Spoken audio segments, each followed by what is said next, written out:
Start करते हैं। अचलेजिया cardia definition क्या होता है?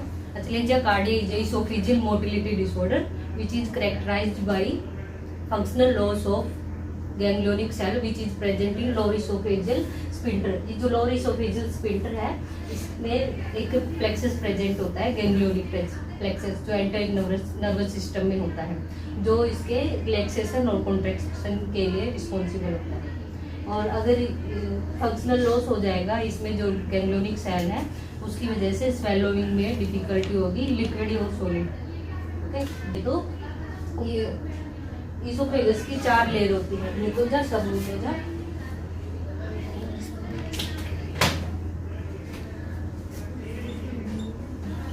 ग्लूकोजा, सबग्लूकोजा, मस्कुलरिस, एडवेंटेज।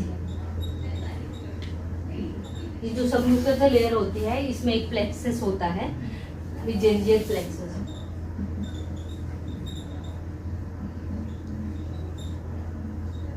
ये जीआई वॉल के सीक्रेशन और ब्लड फ्लो को कंट्रोल करता है, बट इसका इसोफेगस की मोटिलिटी में कोई रोल नहीं है। बट जो मस्कुलरिस लेयर है इसके पास 2 प्लेक्सस प्रेजेंट मतलब एक प्लेक्सस प्रेजेंट होता है। मस्कुलरिस लेयर में सर्कुलर और लॉन्गिट्यूडिनल मसल होते हैं, इन दोनों के बीच में एक प्लेक्सस प्रेजेंट होता है जिसको हम ऑर्बस प्लेक्सस कहते हैं, ऑर्बस प्लेक्सस, और इसका अदर नेम है माइएटिक प्लेक्सस। ये माइएटिक प्लेक्सस है, ये क्या करता है? जीआई मोटिलिटी को कंट्रोल करता है मेनली इसी का रोल होता है ऑर्बस प्लेक्सस का। इसमें 2 गैंग्लियन प्रेजेंट होते हैं, एक्साइटेटरी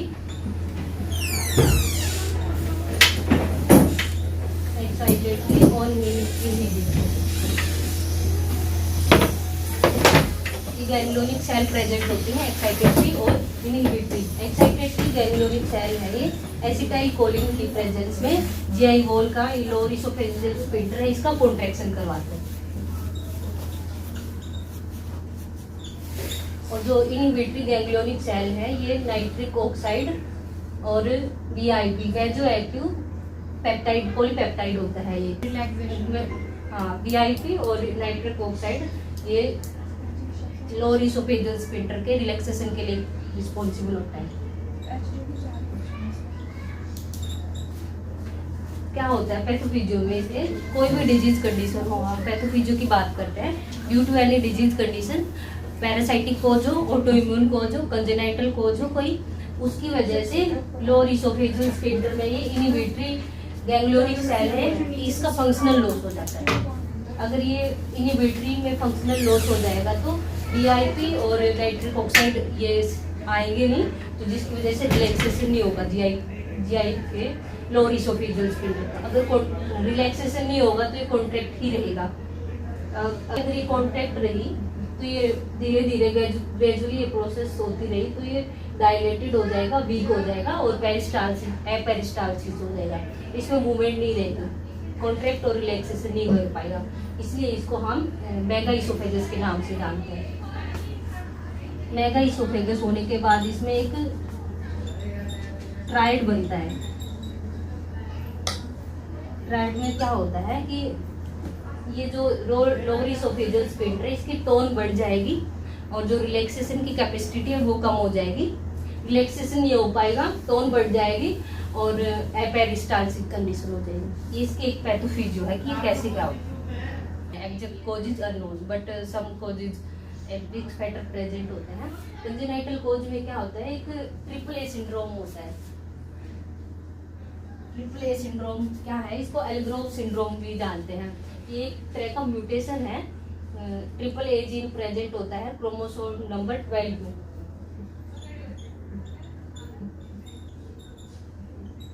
इसके ऊपर होता है ये जीन, इसके म्यूटेशन की वजह से ये एक प्रोटीन बनाता है एलेडिन, इसकी वजह से फिर ये हो जाता है। एलेडिन की एक फुल फॉर्म होती है और एक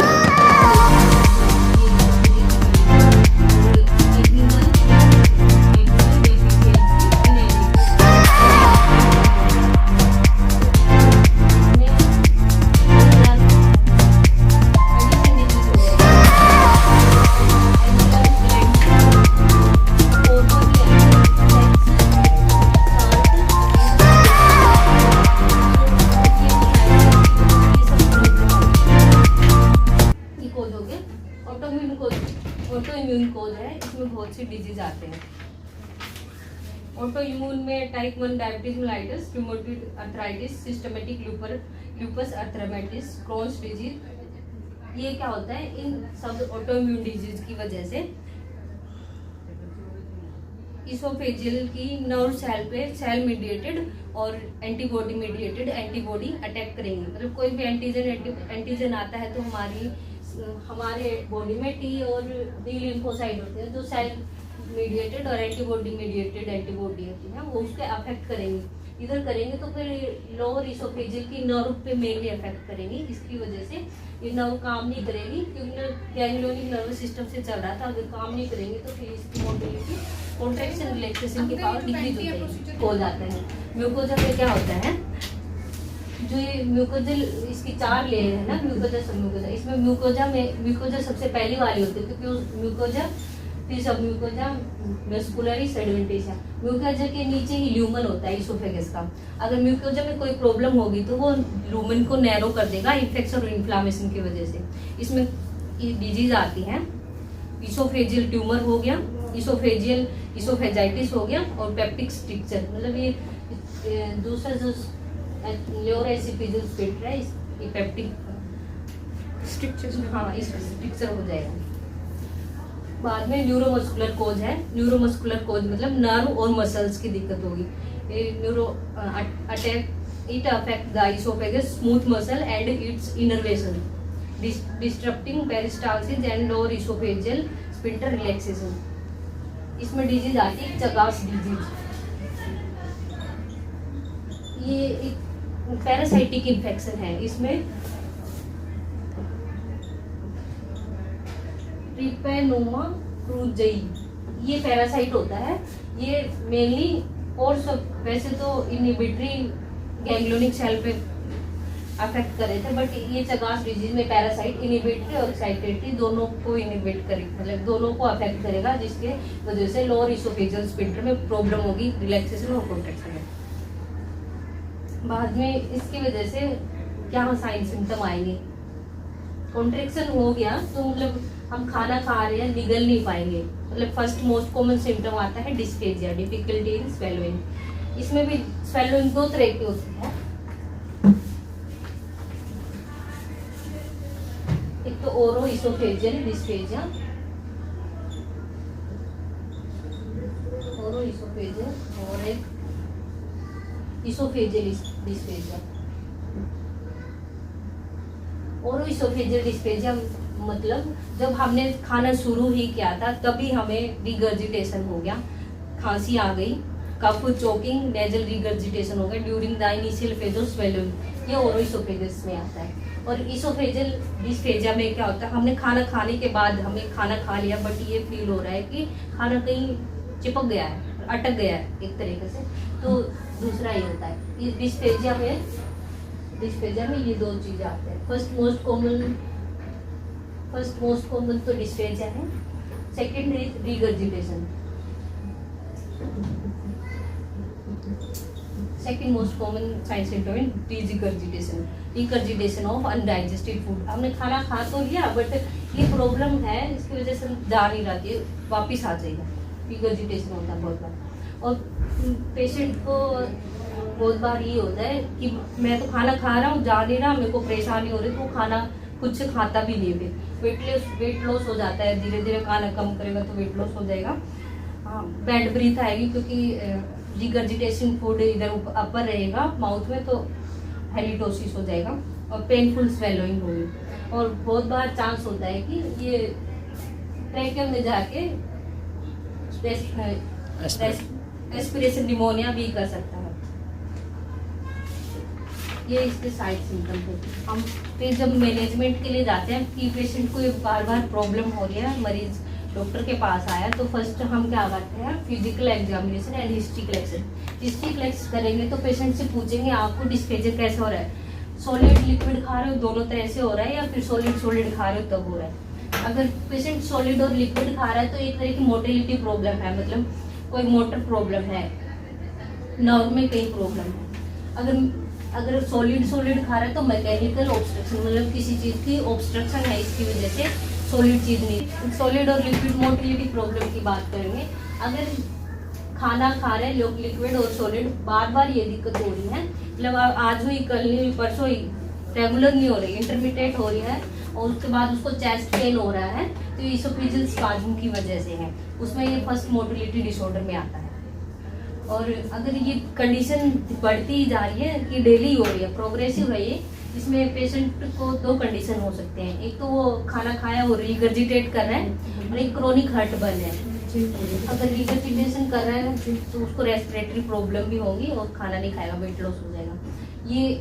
ये मेन प्रॉब्लम है जिसकी वजह से एचलेजिया होता है।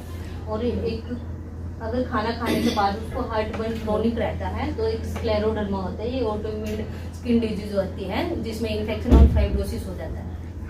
ये चीज पेशेंट ने बताई तो हम इसके बिहाफ पे डायग्नोसिस करेंगे, तो डायग्नोस करेंगे तो हम बेरियम स्वेलो यूज करते हैं मेनली मोटिलिटी डिसऑर्डर के लिए। फर्स्ट चॉइस है हमेशा बेरियम स्वेलो।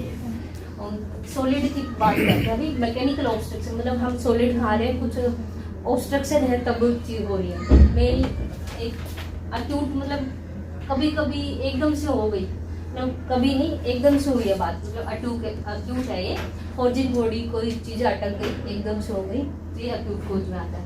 इंटरमीडिएट मतलब आज डेली नहीं हो रही, रुक रुक के हो रही, इंटरमीडिएट है ये इसोफेजियल इजिनोफिलिक इसोफेजाइटिस, मतलब ये इजिनोफिल है ना, एक्टिव हो जाते हैं बार बार, अगर कोई चीज बार बार उसको कर रही है, इरिटेट कर रहे हैं, तो इसोफेजाइटिस हो जाएगा। इसकी वजह से रिंग देखने को मिलते हैं, इसोफेजियल इजिनोफिलिक रिंग मिलते हैं, उसकी फोटो में दिखाऊंगी आपको। अगर ये कंडीशन प्रोग्रेसिव है, प्रोग्रेसिव में दो केस हो सकते हैं, हार्ट बर्न है तो जीआरडी का केस हो सकता है। अगर पेशेंट की एज 50 से अबव है, वेट लॉस हो रहा है, एनीमिया है, तो हम इसको डायग्नोस बनाएंगे कि इसको कैंसर की शिकायत हो सकती है लंबे समय तक। और इन सब चीज़ों को हम मैकेनिकल ऑब्स्ट्रक्शन को डायग्नोस करने के लिए एंडोस्कोपी करते हैं। हम अब डायग्नोसिस की बात करते हैं। डायग्नोसिस में बेरियम स्वेलो करते हैं फर्स्ट, ये फर्स्ट मोटिलिटी डिसऑर्डर का फर्स्ट चॉइस है बेरियम स्वेलो। बेरियम स्वेलो में क्या करते हैं, एक मोस्टली यूज होता है मोटिलिटी डिसऑर्डर में, ये पेशेंट में एक बेरियम सल्फेट पिलाया जाता है, कंटिन्यूस फ्लोरोस्कोपी के साथ मूवमेंट देखते हैं, तो फ्लोरोस्कोप एक स्टाफ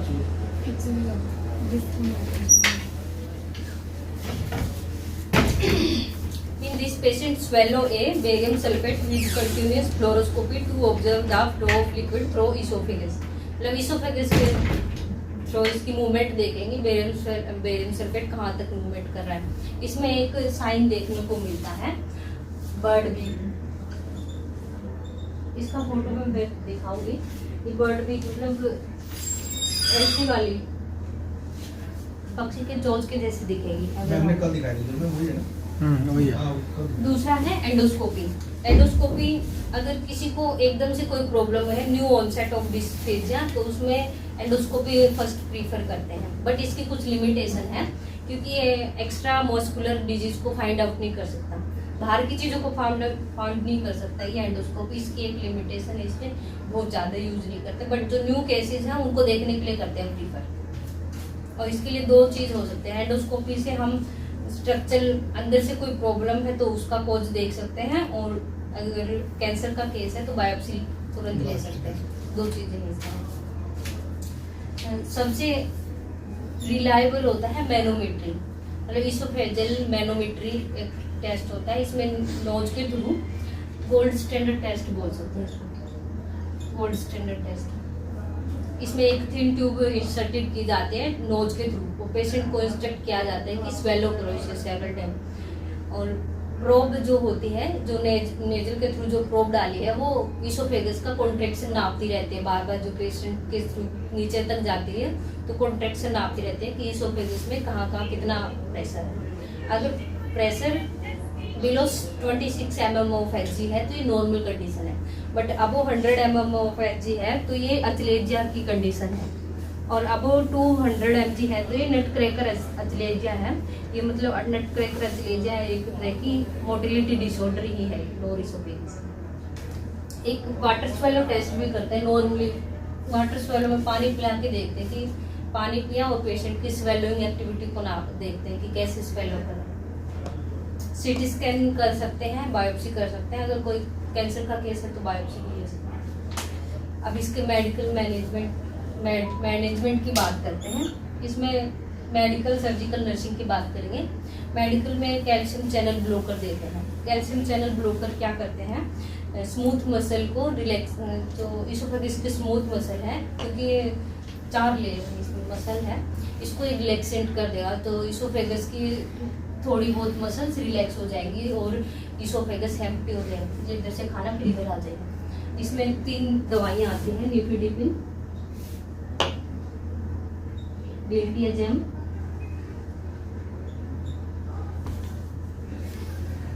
और वेराकॉमिन। फिर एक नाइट्रेट आता है, नाइट्रेट आइसोसोर्बाइड नाइट्रेट और नाइट्रोग्लिसरीन, 2 दवाई आती हैं इसमें।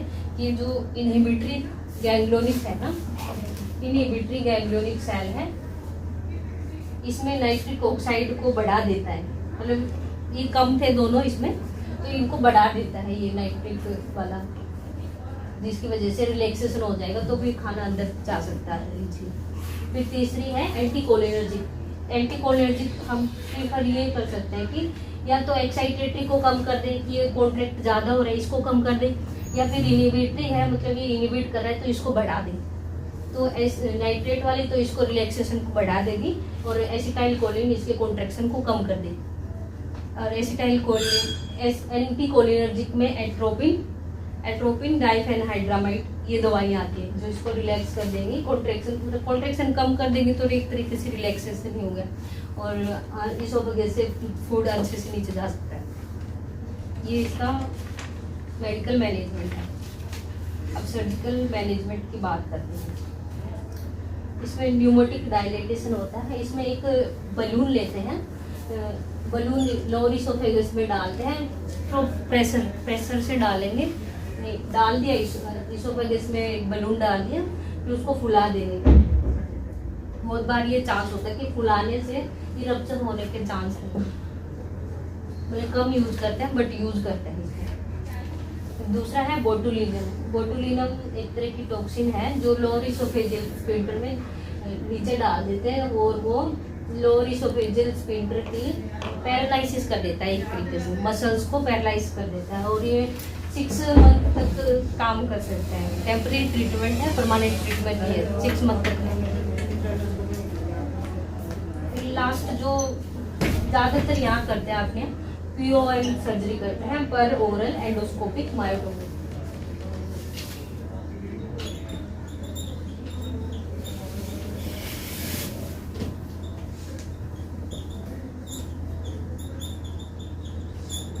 ये सर्जरी प्रीफर करते हैं मेनली पर ओरल एंडोस्कोपिक मायोटोमी।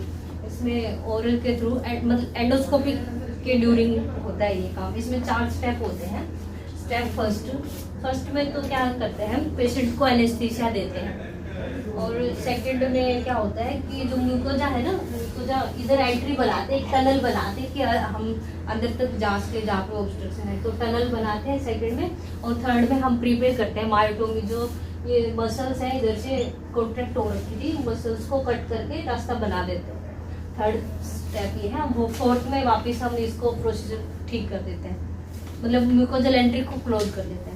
ये मेनली POM में 4 स्टेप होते हैं। पहले में क्या करते हैं, पेशेंट को एनेस्थीसिया दिया, सेकंड में म्यूकोजल एंट्री बनाई, तीसरे में एंडोस्कोपिक से मायोटोमी की जो ये मसल्स कॉन्ट्रैक्ट हो रखी थी इसको कट कर दिया और बाद में फोर्थ में क्लोज कर दिया। ये होता है POA। अब हम नर्सिंग मैनेजमेंट की बात करते हैं। पहले पेशेंट को हम 48 आवर पहले हम क्लियर लिक्विड डाइट देते हैं, मतलब ओनली पानी दे रहे हैं। 2 दिन पहले से हम पानी देंगे, ओनली पानी देंगे, लिक्विड। क्यों देते हैं, ये इंट्राल्यूमिनल जो डायब्रिस है ना, इसमें हो रहा कॉन्ट्रैक्ट हो रखा था, हम खाना खा रहे थे, रुक रहा था, तो वो डायब्रिस को कम करने के लिए पानी चला जाए, मतलब साफ हो जाए कैसे ल्यूमिनल, इसके लिए देते हैं 48 आवर पहले। और मिडनाइट एक ऑपरेशन से 1 दिन पहले 24 आवर पहले पेशेंट को NPO रखते हैं। पेशेंट तो NPO को रखते हैं क्योंकि पेशेंट को हम ये एनेस्थीसिया देके एनेस्थीसिया देते हैं तो पेशेंट को रेस्पिरेशन का चांस रहता है, इसलिए एंटो रखते हैं मिडनाइट। फिर पोस्ट ऑपरेटिव हम फिर पेशेंट को ऑपरेशन हो जाएगा, फिर आफ्टर में क्या करते हैं, पेशेंट का आते ही वाइटल चेक करना है और 24 आवर के बाद में हम क्लियर लिक्विड इनिशिएट करते हैं। अगर वो 2 घंटे तक क्लियर लिक्विड ले पा रहा है तो उसको फिर हम फुल लिक्विड, मतलब क्लियर लिक्विड में ओनली पानी आता है, फुल लिक्विड में दूध जूस ये आता है, तो हम फुल लिक्विड पे 2 घंटे बाद कर लेंगे। अगर वो 24 आवर के बाद उसको टॉलरेट कर पा रहा है तो क्लियर लिक्विड को। फिर पेशेंट को एडवाइस करेंगे first week, according to doctor होता है एडवाइस करना, बट फर्स्ट वीक में ओनली फुल लिक्विड डाइट देते हैं और 2 सप्ताह बाद सॉलिड डाइट, सॉफ्ट डाइट देते हैं, सॉफ्ट, सॉलिड नहीं सॉफ्ट। पहले तो 24 आवर तक liquid, clear liquid, first week तक फुल लिक्विड और सेकेंड वीक में सॉफ्ट डाइट देते हैं। नर्सिंग मैनेजमेंट में हम पेशेंट को क्या एडवाइस देंगे कि पेशेंट को इंस्ट्रक्ट करेंगे छोटा छोटा खाना खाएं, स्मॉल बाइट और स्लोली खाएं, avoid swallowing of large food और large amount of fruit, drink plenty of water with milk, खाना खाने के साथ थोड़ा थोड़ा पानी पिए, avoid eating near bedtime, सोने के समय पर कुछ खाना नहीं है। पेशेंट को खाने के बाद अपराइट पोजीशन देनी है जिसकी वजह से इसोफेजियल एम्फीटिक गैस्ट्रिक कंप्लीट करने के लिए।